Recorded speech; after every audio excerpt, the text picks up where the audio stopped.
Meron akong kwento! Ano yun? Halina't pakinggan ninyo ako! Agaw eksena ang mga look-alike na Manny Pacquiao at Coach Freddie Roach sa lahat ng pinuntahan ng People's Champ noong weekend.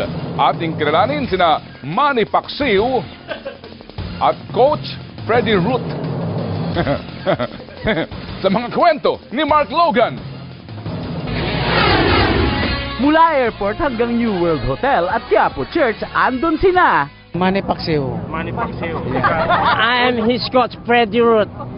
Hindi ata nakapagpa-root kanal itong si Coach Freddie Root. You know, if I know, now I know. Hindi naman sa siya ay bulol, grammar niya lang ang nagrarambol.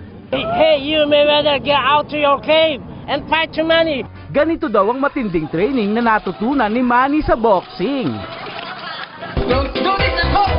Hinasa rin ang pambansang kamao sa patak ng kandila, sa nagbabagang bato ng sungka, at para tumigas ang bodega, Chinese garter ang katapat niya.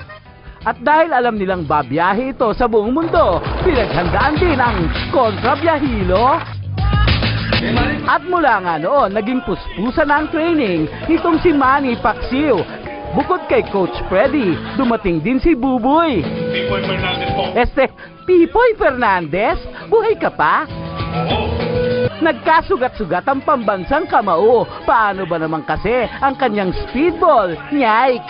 May spikes! Nga pala, kanina nyo pa naririnig yung musical scoring. Gusto nyo bang makilala kung sinong nagsing?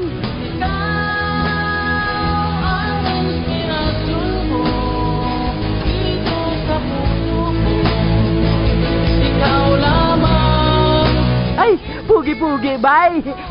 Mark Logan, Patrol ng Pilipino.